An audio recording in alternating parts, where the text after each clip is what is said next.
Welcome back to another game review. Today, I'll be reviewing Water Park World and seeing if it's worth the 25 robux. This review originally wasn't supposed to be made as it didn't win the community poll, but you guys managed to turn it around and make it win at the last minute. Before we begin, make sure to like the video and subscribe. I would really appreciate it. While you're there, comment below some games you guys want me to review next. Without further ado, let's jump right into the review. Now, I've actually recorded the whole gameplay already.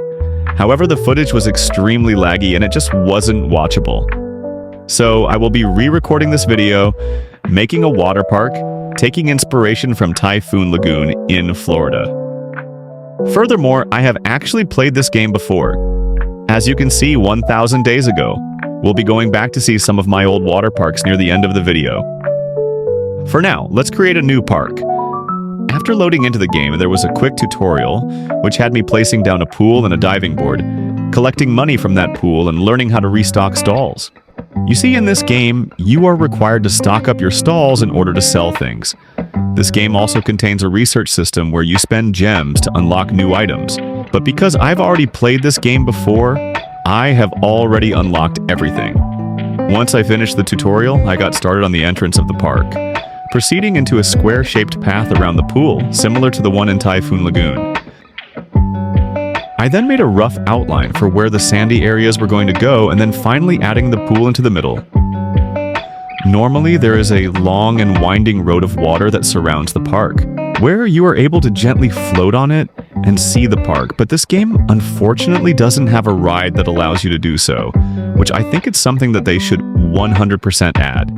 The only rides currently in the game are diving boards and slides, which I feel that they should add more, such as a slow-moving or even a fast-paced ride. I placed some sunbeds and some chairs down surrounding the pool, allowing guests to relax on them. I also added this table with an umbrella at the top to give people some shade. And so, after running out of money, I AFK'd for a little while, and finally had enough money to place down 2 diving boards. After placing them down, I smoothed out the edges of the pool to create a nice circular effect with the custom path tool. I gathered up more money to create an area to place a water and ice cream stall, also including some seats and trash cans. I spent the rest of my money to hire a hauler to help me restock. So I sold some ice creams and water cups, allowing me to hire 2 clerks to man the stalls. In Typhoon Lagoon, there is a small area at the top where there's a restroom, some seating and lounge chairs. So I recreated that in my park, however adding a small pool in front of the seats and in the middle. I added a small island where I'll place a palm tree, along with some plants. Next up, I want to gather some money to make a little area for showering and more restrooms. So I made a small area of bricks, placing 2 restrooms and 3 showers. I reserved some areas to place some stalls, such as this cookie stall and this hot drink stall, which costed me a total of $12,000. After placing more diving boards, I went ahead and created an area for a spiral staircase that led up to a platform where I'll place a couple of slides, starting off with this tube slide. Let's go ahead and make this slide by going slightly down and then ending it with a bowl where hopefully guests won't collide into the path beside it. Let's test it out.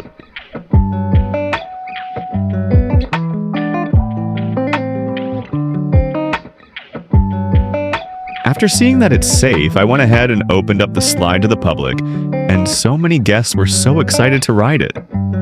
I saw that some guests were dying on the ride, so I created more space for the landing area by deleting the path around it. The park was looking kind of dead, so I placed some palm trees around the park. Typhoon Lagoon has this area where it has a pool with a cool design, so I'll try to recreate it by placing a pool first, adding a little beach area right here, and adding path inside the pool to give it that nice pattern effect. I expanded the area to include some lounge chairs and a trash can. Seeing that the area was kind of boring, I added some diving boards to give guests something to do in that area. However, this was a horrible idea as guests were constantly dying because the pool depth wasn't enough.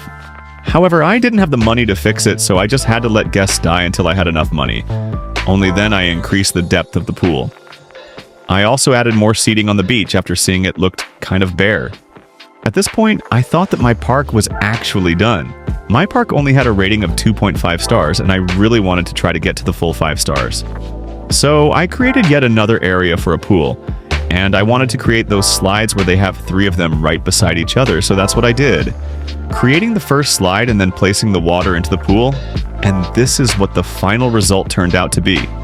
In my opinion, it looks exactly like how I wanted it to. I read online that placing lighting around your park adds to your rating, and so that's what I did, placing a whole bunch of lampposts around the park.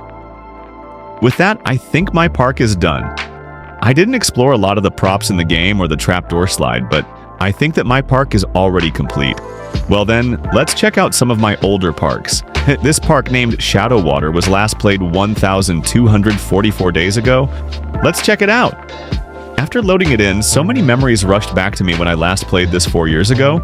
This park just had so much character to it. This was the second ever game I used Robux to buy after Bloxburg.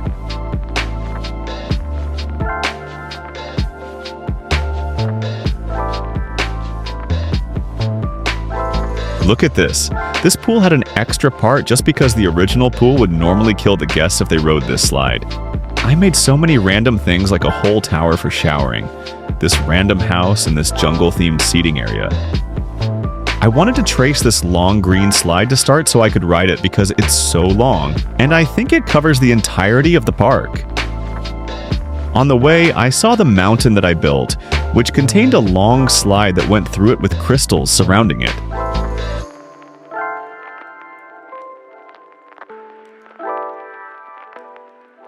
Just look what a vibe this is, riding a water slide through a crystal cave.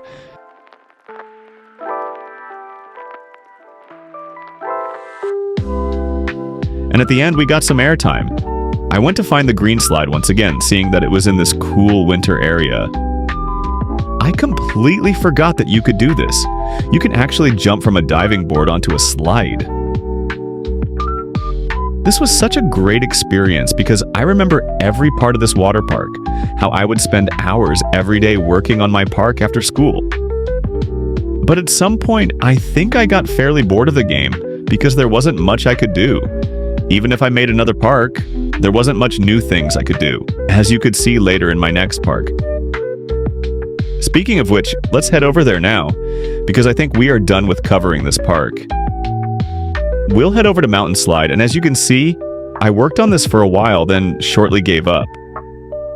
All it really has is this cool slide that made you fly into the pool quite a distance away.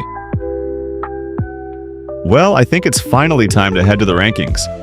For fun, I'll give this game a 15 out of 20. Sure, it's a tycoon game that allows you to create your own water park, but I think the lack of rides in this game definitely holds this game back from being a top-tier tycoon game.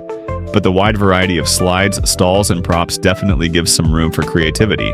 For replayability, I'll give this game a 14 out of 20. I can't really see myself coming back to this game very often, but I remember the whole research system I mentioned at the start of the video was rather tedious to do when I played last time. When researching new items, it takes gems which are earned from achievements, and it takes time to unlock.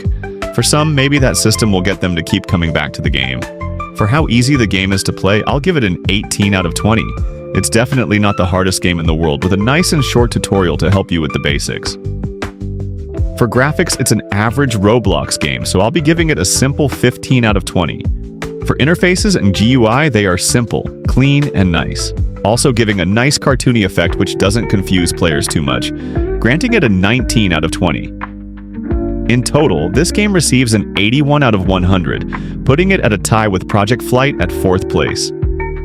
So, is it worth the 25 Robux? The game is cheap and can give you a few days worth of fun, so, in my opinion, it's worth the 25 Robux. If it were any higher, I don't think it would be worth it. Well, I hope you guys enjoyed this game review, and if you have any other games you want me to review, leave it in the comments down below. Thanks for watching.